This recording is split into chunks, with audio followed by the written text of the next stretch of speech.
Want to know who won? Well, we'll tell you later when we announce the Ford winners in the 4th Big Jingle Contest. So listen while new post-war Old Dutch cleanser, famous for chasing dirt, presents Nick Carter, famous for chasing crime.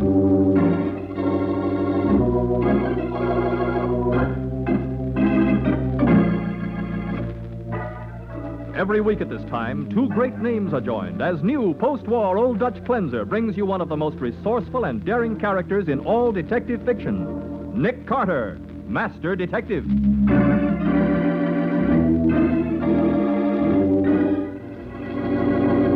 If you're all through, Mr. Carter, we'd like to remove the body. Yeah, we're through, officer. What do we do now, Nick? Go back to town? Right. Oh, and when we get there, Patsy, remind me to call the newspapers. The newspapers? Why? Because you can locate all sorts of things through a newspaper ad. And maybe if we advertise, we can locate a murderer.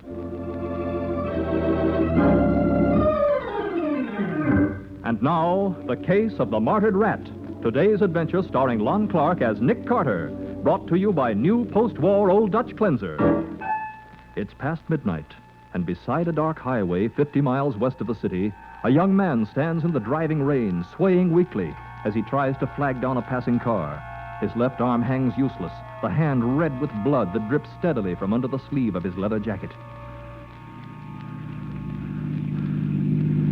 Hey. Hey, buddy. Hey. You want a ride? Hop in. Gee, thought there wasn't anybody ever going to stop. Oh, Nicky's hurt. Look at his hand. Hey, let me help you. What's the matter, fella? You've been in a wreck. We'll get you to a doctor right away. No. Never mind the doctor.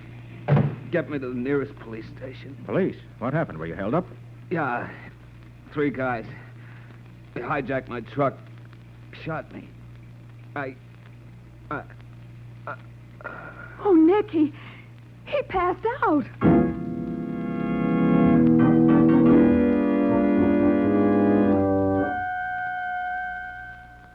Hello? Is this Mr. Henry Barton of the Barton Motor Freight Company? Yes. Who are you? My name's Carter, Mr. Barton. I'm speaking for one of your drivers, Red Kennedy. What? Is Red in trouble? Yeah, he asked me to let you know that his truck was hijacked tonight 10 miles west of Elm City. Good heavens. That truck was carrying a load worth almost $30,000. How about Red? Is he all right? He's been shot, but it's only a flesh wound. The doctor says he's in pretty good shape. You tell that doctor that I want Red to have the best of everything. What did you say your name was? Carter, Nick Carter. Oh, you're a detective, aren't you? Well, yes, I'm a private investigator. All right, then, go to work. Find out who held up my truck. Get that cargo back. Report to me tomorrow afternoon. Now, wait a minute. I haven't said I'd take this case. I'm asking you, ain't I? How about it? Okay, I'll do it. For Red's sake. I don't like seeing people hijacked. Fine. See you in my office at 2 o'clock sharp. Good night.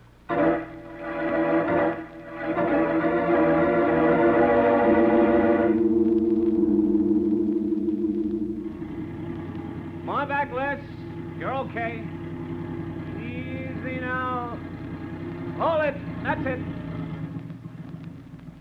Hey, Red, what the dickens are you doing back on the job today? Oh, hi, Miss Carter. Good afternoon, Miss Bowen. Well, how's the arm, Red? It's okay. Well, you can't drive with it, can you? I'm no driver, lady. I'm the superintendent. Last night was an emergency. Oh. Hey, Red, shall I check the load on this crate? Yeah. Oh, Les, I want you to meet Mr. Carter and Miss Bowen. This is Les Gone. How do you do? Hello, I Les. do. This is a guy that ought to have this hole in his arm instead of me. That was supposed to be his run last night. Oh, how come it wasn't? Well, I was sick, and the boss asked Red to take over for me. I see. Lucky for you. Yeah. Come on, folks. I'll take you to the boss's office. He's waiting for you.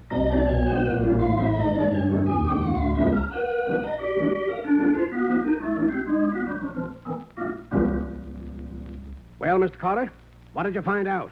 So far, not much, Mr. Barton. We did go out and take a look at the truck last night, but we couldn't tell anything from that. What do you mean? It's parked half a mile off the main highway on a side road. Yeah, that's where the hijackers made me drive so that they could load the stuff into their own truck. How about tire tracks? Don't you detectives locate criminals, things like that? Well, not unless there are tire tracks, Mr. Barton. You see, there's plenty of mud where the truck was parked, sort of red clay, but the rain had washed out any wheel marks there might have been. Mm-hmm. In other words, you haven't found out one blame thing. Now, see here, Mr. Barton, you can't expect miracles. Miracles? Ha!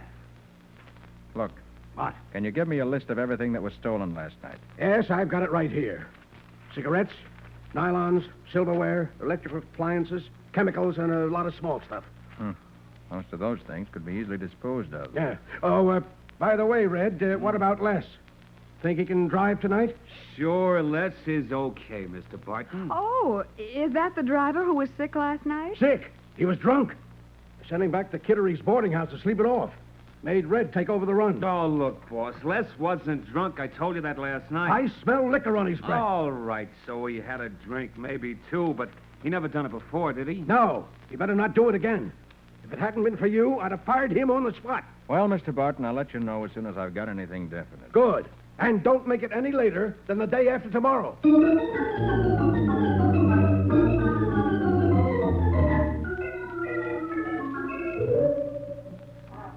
But why bother starting the car, Nick? That truck's blocking the driveway. I know. We can't get out until someone moves it. Maybe half an hour. I'm going to try this other driveway. Okay, I but notice it goes around the building. I ought to come out on the opposite side. golly, this is a big old place. There used to be a brewery in the old days. Makes an ideal warehouse and truck garage. Well, I hope this drive doesn't come to a dead end in the back of the building. Well, we'll know as soon as I make this turn. It's okay, see? Road goes right on out. Oh, Nick, that was a shot. Hey, didn't hit you, did I? Oh, No, but what's the big idea? I was just shooting at rats. oh, a big game hunter, huh? Look, lady, this place is swarming with rats. You come out of that big drain from the old part of the building, the part they don't use no more.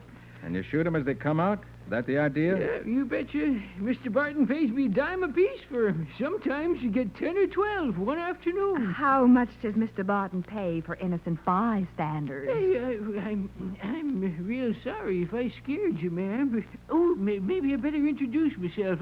I'm Amos Kittery. I'm kind of caretaker around here. Kittery? Yeah. Any connection with Kittery's boarding house? You betcha.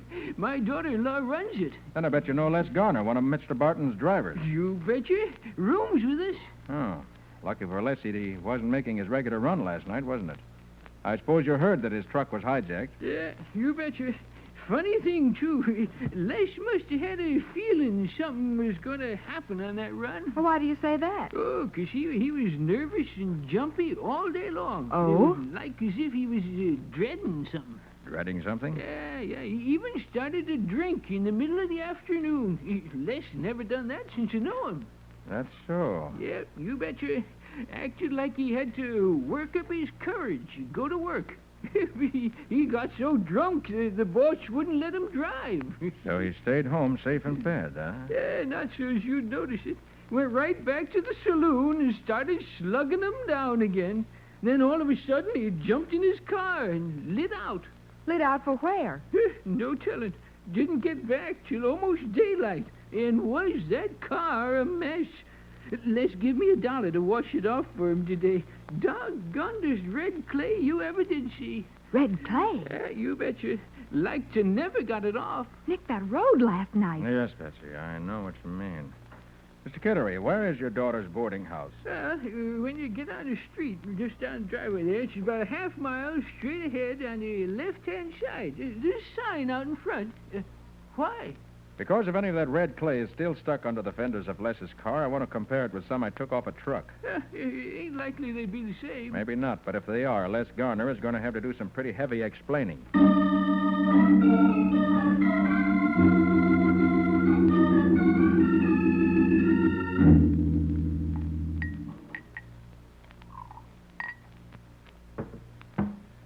Well, Patsy, I'm afraid it's true. Finished your analysis, Nick? Yeah. Clay from the hijacked truck and that from Les Garner's car have exactly the same chemical composition. Oh, then they must have come from the same place. No question about it. But if Les was in on the holdup, Nick, do you think he faked being drunk in order to get out of driving? Look, Patsy, suppose Les was approached by the hijackers and agreed to let them know when he'd be carrying a valuable load. Yeah. Well, they might have arranged a fake holdup. Why, yes. That could account for his nervousness that day. Right. Then when Barton refused to let him drive, Les would have had to get in touch with the mob and warn them that somebody else would be driving. And that might be how he got the clay on his car. Of course, we don't have any actual proof. No. Oh, just a minute. Nick Carter's office, Patsy Bowen speaking. I want to talk to Carter, young woman, right now. Oh, yes, sir. You better take it, Nick. It's Mr. Barton. Oh, okay. Hello, Mr. Barton. Hello. Think I have some news for you. Oh, you do?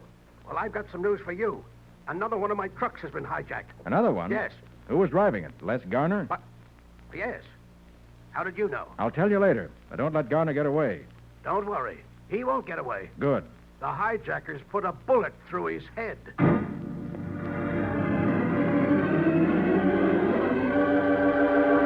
So Les Garner, the man Nick counted on to lead him to the hijackers, has been killed. We'll see what happens in just a moment.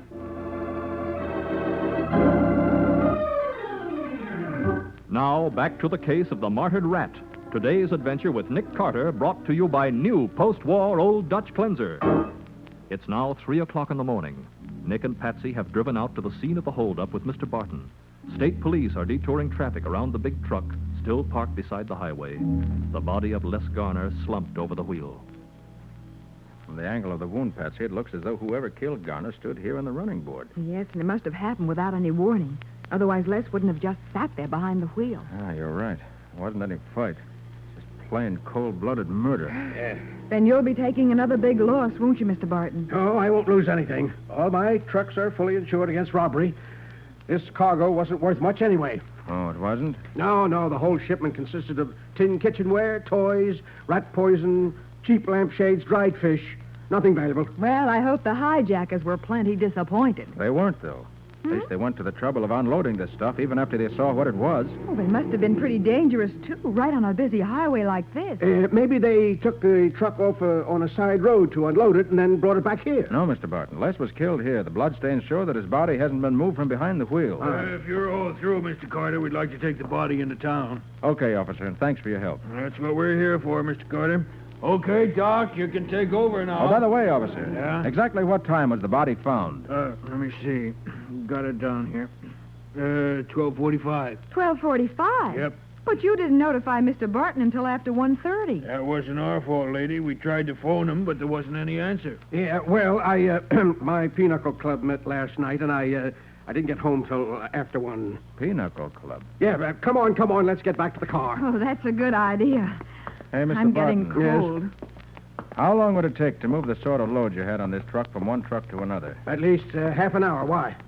I'm trying to figure out what happened. Well, it's plain enough. They made a big haul the first time, so they tried it again. And then No. Hijackers don't rob just any truck. They always have information about which trucks are carrying valuable cargoes. But, Nick, this truck didn't have a valuable cargo. Which proves Mr. Carter is wrong for the second time tonight, young lady. The second time? Didn't you say that Les Garner was mixed up with the hijackers? I did. Well, the fact that they had to kill him to get the cargo proves you were wrong there, too. No, Mr. Barton. The hijackers didn't kill Les in order to get that worthless cargo. They stole the cargo in order to cover up his murder. What? You mean that Les was murdered so he couldn't talk about the first robbery? Exactly. What? The truck was hijacked to make it look like another holdup. Oh, you're crazy. Who knew what was on that first truck and what route it was going to take? Les knew, and Red, as superintendent, knew.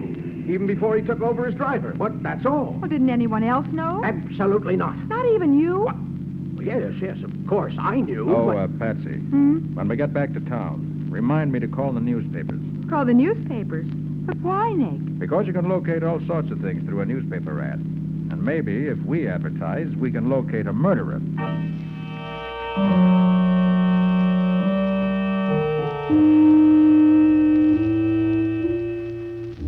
Hey, Mabel, listen to this in the personal column.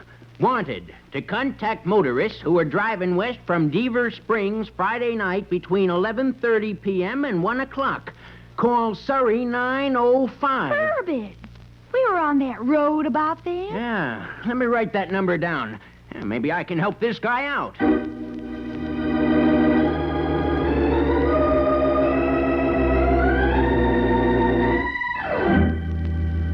Yes, Mr. Hammond, I'm trying to get information about a trailer truck that was parked just beyond the top of the long hill 10 miles west of Deaver Springs Friday night. Barton motor freight truck? Yes. Did you see it? I'll say I did. I got stuck behind it at the bottom of the hill and had to go all the way up and low. That's why I remember the name. Well, do you remember what time that was, Mr. Hammond? Yes. As a matter of fact, I had the car radio on waiting for the 12:30 news. It started just as I went around him at the top of the hill. Was there another truck on the hill at the same time? No, just one other passenger car and me. We were both stuck behind the truck. You say there was another passenger car? Yeah, and you know there was something funny about that, too. What was that? Well, I stopped about a mile farther on because I thought I had a flat. Uh-huh. But neither the truck nor the other car ever did pass me. Well, maybe the car turned off on a side road. There aren't any on that stretch. Well, what sort of a car was it, do you know? No, it was behind me. All I could see was the headlights.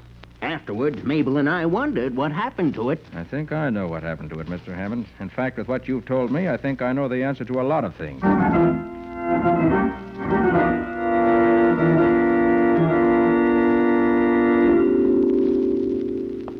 Oh, Nick. What's the idea of exploring the basement of this old warehouse? Oh, I thought it might be interesting to see what's down here in the unused part of it. Oh, but it's like a dungeon down here. I can... Nick, something ran across my foot. Yeah, probably a rat. A rat? Oh, dear. I thought we'd run into some rats. That's why I warned you to wear slacks in your heavy walking boots. Oh, but... Oh, honestly, this part of the building is alive with them. Oh, Here, let's see what's on the other side of this door. you seem to know exactly where you're going. Look where I threw the flashlight. See those marks in the dust? Oh, yes. Well, I'm following him. But if you asked Mr. Barton, he probably would have sent somebody along to clear the rats out of the way, at I least. didn't want Barton or anybody else to know we'd be snooping around this part of the building. Oh, here's another door. Do we go through that, too? Mm-hmm. Oh, golly, it's musty in here. Yeah. These must have been used for storage rooms when the place was a brewery. Oh, Nick, it's another rat. Look, Patsy, you insisted on coming I along. know, but... Hey, they still use this room for storage. It's full of boxes and crates. Yeah, let's see what they are. Mm-hmm. Marvell kitchenware, dried herring, Siletex lampshades. Patsy. What? That's the cargo that was supposed to have been stolen from Les Garner's truck last night. And it wasn't stolen at all. Say that again. Oh. That truck was unloaded before it ever left the warehouse. Nice picking, But- Mr. Carter. Red Kennedy. Yeah. And don't reach for your pocket, Mr. Carter. You couldn't draw very fast wearing them heavy gloves. My gun is aimed at you right now. I wore these gloves for protection against four-footed rats, Red. And you hijacked your own truck? Yes, then murdered his own partner. That jerk wasn't my partner. I gave Les a chance to get in on the deal, but he was a nice little boy that didn't believe in taking things that didn't belong to him. You saying that Les Garner wasn't mixed up in that first robbery? He would have been if Barton had let him drive that night. But he didn't really want any part of it. That's why he started drinking. But he was there that night. The red clay on his car proved it. Yeah, he was there, trying to talk me out of it. He said he was appealing to my better nature. So that's how you got shot. There was a fight? and No, then- I just laughed at the jerk and sent him back to town. What? Then who shot you? I put that bullet hole in my arm myself. You... Just to make the holdup look like the McCoy. For a $30,000 cargo, it was worth it. And then when you learned that Nick was suspicious of Les, you killed him. That's right. Oh. Jellyfish would have spilled everything if he'd been pinched. So I unloaded his truck, told him his schedule had been changed, and that he was to pick up a load in Pittsburgh. And when he left, I followed his truck, flagged it down, and got rid of him. Won't be so easy getting rid of us, Red. No? No, if anybody hears shots coming from this part of the building... Are there'll you be a- kidding? You could shoot off a cannon down here without nobody hearing it outside? No. No, I got a better idea. Yeah? What is it? You're going to get locked in down here by accident. Oh, no. Here, wait a minute, Red. Sorry, Carter. Maybe I'll come back and see you again in a couple of years. Oh, Red, please. Nick, what are we going to do? Get away from the door, Patsy. I want to try something. But we can't. Did it work? No. Did you... Bullets don't mean a thing against the door like that. But, Nick, nobody knows we're here. Nobody will come looking for us. We've got to break out of here somehow. We can't break out. Maybe if we yell loud enough, somebody will hear us. Patsy, these walls are over a foot thick. No one can possibly hear us. No one can possibly... Oh, Nick. Nick, it's like being in a tomb. Nick, we're buried alive.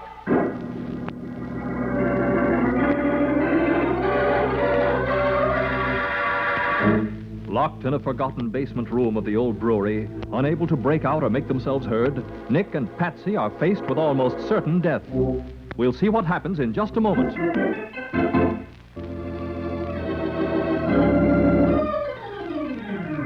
Now Now for the conclusion of the case of the Martyred Rat. Today's adventure with Nick Carter, brought to you by new post-war Old Dutch Cleanser. Red Kennedy has left Nick and Patsy to die, locked in a small windowless basement room deep inside the old brewery. Now Nick examines the door with his flashlight. Can you do anything with the lock, Nick? There isn't any lock on this side, not even a keyhole. It's all on the other side. Oh, if only somebody knew we'd come here. Oh! Patsy, what's the matter? Oh, another rat. They're all over. Oh. Hey, rats. Yes, rats. Look, Patsy, those rats must come from somewhere, and these are brick walls. There has to be a... Here, let me see. Yeah, there it is. There what is? A drain pipe. Here, hold the flashlight while I move some of these boxes. Oh, Nick, have you got an idea how we can get out? Martin said this stuff included a shipment of rat poison. Yeah, but... Shine the light on this box. Uh-huh. Sure kill rat poison. They die outside. Outside, Patsy, and the rats can get outside through the drain pipe. Oh, but what good does that do us? Look, when I was a kid, I used to make rabbit traps out of a box, a stick, and a piece of string. Yeah, but Nick... You prop the box up with a sting and tie the string to it. Then, when the rabbit goes under the box after the bait, you pull the string, and the box falls down on top of him. Well, I still don't Patsy, see. if we can get some of these rats into a trap, maybe they'll get us out of the trap we're in.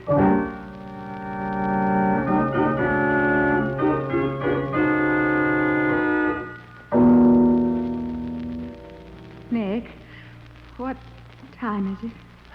4 o'clock in the afternoon. Been in here 23 hours. I guess it didn't work, did it? Afraid not. It was such a nice scheme, too. Tying messages to the legs of those rats, then letting them eat the rat poison and escape into the drain pipe.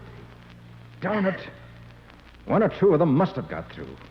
The boxes containing the poison said they always go out into the open air to die. Well, maybe they died, and nobody found them.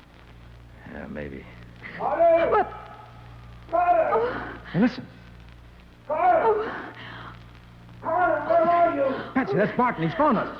We're here, Mr. Martin. In here!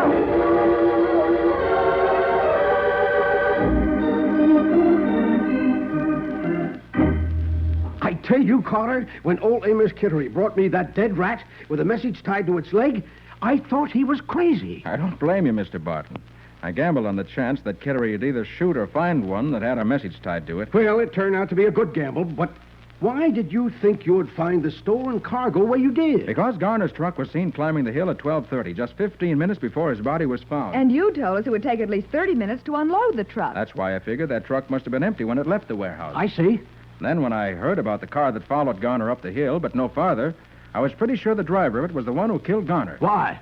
Well, there was nothing wrong with the truck, which meant that Garner wouldn't have stopped without being flagged down. And by somebody he knew. Yes, you're right there. He wouldn't have stopped for a stranger. It also had to be somebody who worked here, Mr. Barton. Sure, otherwise the driver of that car wouldn't have known the route, and he wouldn't have had a chance to unload the truck before it pulled out of here. Well, it could have been me, of course. Don't think I didn't think of you. Oh, you did you? Of course I did, but I checked your alibi. You didn't do very well in that pinochle game, did you, Mr. Barton? No. That's why you didn't care to talk about it. Well, Oh, by the way, Red's confessed that the first cargo, the one that was hijacked when he was driving, is hidden in an old barn nearby. You better send out a truck for it. Yeah, I'll do that right away. And, Carter, I've got to give you credit. You did a fine job. Oh, thanks. But there's just one thing. Yeah. What's that, Patsy? Well, I still loathe rats, but I feel kind of sorry for the one that got our message through. We poisoned him, and then he saved our lives. Well, he was a martyr in a good cause, Miss Bowen. We'll bury him with honors. Yes, Patsy. And every year on this day, you can put a piece of cheese on his grave.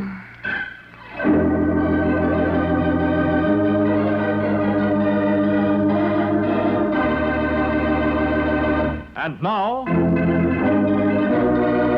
the winners of the 4 1948 Super Deluxe Ford V8 four-door sedans in the 4th new post-war Old Clutch Cleanser Jingle Contest, which closed March 20th.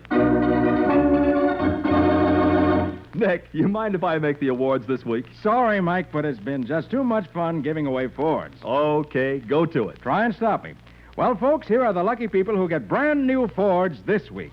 Mrs. Bruce Gordon, Box 636, Hamilton, New York.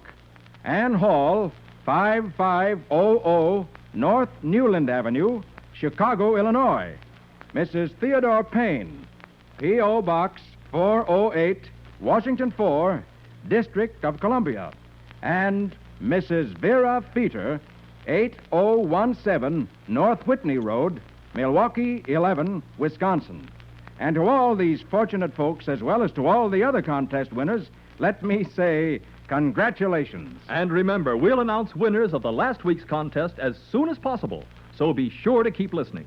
And, Nick, that reminds me, what do you have in store for us next week? Something real exciting, Mike. You see, it all started when an East Indian Maharaja lost a 100-carat diamond. Oh, no, Nick.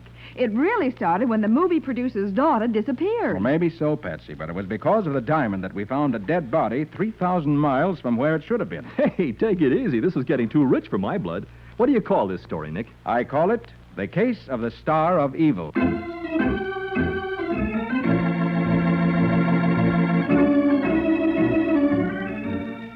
Nick Carter, Master Detective, is presented each week at this time by the Cudahy Packing Company. It is produced and directed by Jock McGregor and is copyrighted by Street and Smith Publications, Incorporated. Charlotte Manson is featured as Patsy.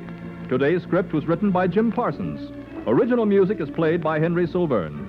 This program is fictional, and any resemblance to actual persons, living or dead, is purely coincidental. Because of the state of our schools, the future of 28 million American children is in peril.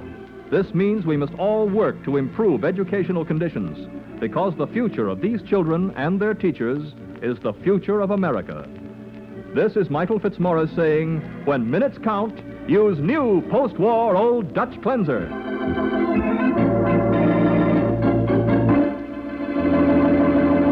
This is the Mutual Broadcasting System.